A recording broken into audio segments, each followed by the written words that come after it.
Then what I would do, and I'm going to be talking about this, this is really a very important aspect of my soldering. Then I would take that bezel very carefully and I would lay it on this soft fire brick, okay? And what I do is I have all kinds of pieces, and a lot of times I'll have this whole thing up and these up against there, and it makes kind of like a simple little kiln or an oven. And then I will put this in the back, and what happens when I'm soldering, it's bringing the heat back in because this soft fire brick radiates the heat. It doesn't absorb the heat like a solid brick. And that allows me to get that heat. But you use such a small amount of solder right there. And by the way, the soldering tip I use most of the time you can buy at Home Depot in a little kit. This happens to be MAP gas. Propane or MAP gas will work. And I use that. Now I'm going to just light this and show you the size of the flame I would use. I would never use a flame that high for soldering the ends of that bezel together. I would get that thing way down about like that. What happens with the propane in that is you, being a liquid gas, look, it increased because the liquid goes, see, so you might have to reset it. Now, here is, this thing is worth the whole evening. This is a soldering pick. This is made out of 16th inch steel welding rod. That will allow you to move the solder around while it's still in a liquid form. Move it around. So let's say the solder flows a little bit to one side and it didn't fill the gap. You can very carefully heat and pull it over. Sometimes I will actually lay, well, let's see, I'll have to use this one. On a larger bezel, I'll actually lay the brick on it to hold it down flat. See? And then I solder that together, and it works great. Works great. At any rate, what I use for solder, I have always used wire solder. They have sheet solder, but every time before I solder, I will take some 320 sandpaper, which is the wet and dry sandpaper, silicon carbide, and I clean it because it literally tarnishes. And that creates surface tension, and I'm telling you, you will melt the piece and that solder will not flow if you don't have it clean. On your hand too. Believe me, it will happen. I always clean my solder. I take these little fine wire cutters, and there's an open side, and I brought these big babies so you could see what I'm talking about. And what I do, this is interesting too, what I do when I cut that tiny little piece off, I go over here like this, and then I put my finger here so that little piece doesn't, boom, and it's gone. You follow me? See what I mean? These simple, silly little things that you learn and find out. Now, you have to use solder flux. I have always loved the white cream stuff, or they sometimes, let's see, what else do they call it? Paste. But I always dilute it to about the consistency of non-fat milk, not whole milk, because you get too much flux, and then that's a problem too. Now, what is the function of flux? You guys know? It keeps the metal from oxidizing.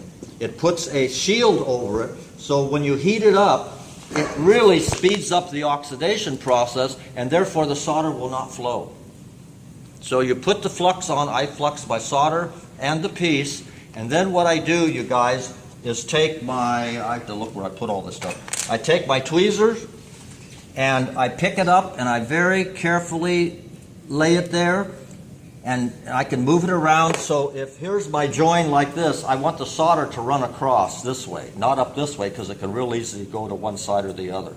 I know I'm telling you a lot of stuff, but when you start doing something, it's going to, oh yeah, he said that. Follow me? So you put your solder across, and then you very carefully try to keep your torch where it's heating both sides the same. To this day, sometimes it still goes to one side. Believe me, it's tricky. At any rate, and so then you get it soldered, Now, there's also a part of soldering where you have to use pickle. It cleans the oxidation and it dissolves the flux. There's a commercial product, and you get that at Rio Grande. The old days, I don't even know if they make it anymore, they called it Sparex. It's a granule type of thing, and you use water.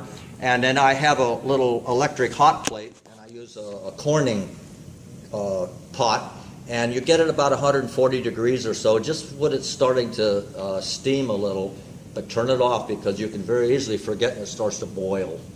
At any rate, and then you put your pieces in there and it gets them beautifully clean, and if you have to continue to solder, then it's ready to go and you've gotten rid of the oxidation. Okay? So, okay, now let me see. And for God's sake, stop me and ask a question, because I know we have limited time and I'm trying to share a number of things with you. So, okay, let me think a minute. Okay, so we talked about soldering. The next thing I want to do is take a fine jeweler's file and file across that area to get that beautifully smooth, and then sand lightly with 320 grit sandpaper, preparatory to soldering that down on my jewelry piece. Okay, now, please understand how you're going to support this. Well, first of all, I have slipped a bezel on a ring mandrel, and then that keeps it in place. These are called drift punches. They're used in the auto industry and other places. I get these at Sears or Roebuck or Harbor Freight or places. For the smaller bezels, I can slip them on this one or mid-size. You follow what I'm saying? If I was doing something larger like this, luckily, I have these big bracelet mandrels. They start about that big around and they taper down. Well, you can get a dowel or something, Home Depot, or a piece of wood if you have a concern, and get it to a shape, or get a plastic bottle that's a bit stiff, like pill bottles or something a little bigger, and just get some support so you can get that sanded. You with me? Mm-hmm. That's got to be done. Don't solder it and go, oh, look at that. See? So at any rate, that becomes important. Now, what about the fire brick? There's a place in Santa Ana called Aardvark Clay and Supply. It's for ceramic, I was a potter as well with that. And they're in Santa Ana, and I have their phone number right here. And if anybody's interested, you guys can copy it down, or I could give it to Veronica, and she could maybe have it available. At any rate, they sell this soft fire brick. People, I cannot tell you how important that stuff is. That makes soldering so much easier. You know those trivets, I think they call them? You're blowing all your heat out into space. You're not capturing any heat. I hate those things. I don't know why they ever made those things. Well, I would have if I could have sold them and made money. But at any rate, this stuff is golden because you can take a simple saw, you can cut it up into smaller pieces and that. And at home, I'll tip this up and I can bring these things over here. I can put a cover if I need to, and I really capture my heat. There's another reason why. You only have a certain window of time to heat it up and get the solder to flow before the flux burns out. Once the flux is gone, you oxidize it and you start over. You pickle the thing, get it all clean. You see what I'm saying? So do be aware of that. There is a certain window of time. Now, what causes the solder to flow? Anybody have a clue or any thought on that? Flux. No, the flux, it helps. It keeps the metal clean. But what causes the solder to flow? Heat. Yeah, obviously heat. Okay. Now, the bezel is very thin, isn't it? Do you think that's going to heat up quick? Yeah. You darn right. The solder will flow as soon as the metal is hot enough to receive it. Guess what? You're not paying attention to heat. You heat the bezel up too much, whoop, your solder goes right up on the bezel, and it gets thicker, and it doesn't solder it to the plate. It happens all the time. This fire brick is, again, reflecting the heat. Now, this is where these guys come in handy. Let me share something with you. If I am doing a piece, let's say that I have put this bezel on here. It doesn't fit, but let's say I have put that bezel on there, or want to. Okay, and this is where these diagrams are going to come in handy. I would take these solder clips and lay them like this, and I would lay my metal on there because it's elevated that metal from the brick. I can echo heat underneath and start heating that plate first, and if I, I'm sorry, you go right ahead. And if I put this here, that is also kicking heat back. You follow me? I'm capturing the source of heat. So that I'm watching very carefully. I'm watching the color of this. I could care less about the bezel. I'm watching this, and I'm going around. This is brass. I don't do this stuff with brass. I use sterling if I'm making jewelry. At any rate, I'm doing that. So I have my torch here, and I'm flowing around, and I'm coming a little here, and I'm going like this. I can come back and come forward. Now, listen to this, and this is important. The thinner or smaller pieces of metal will heat up quicker, but they cool down quicker. So what happens at a certain point, you hit an equilibrium, and the solder just goes right around there. And it's, oh, wow, it happened, see?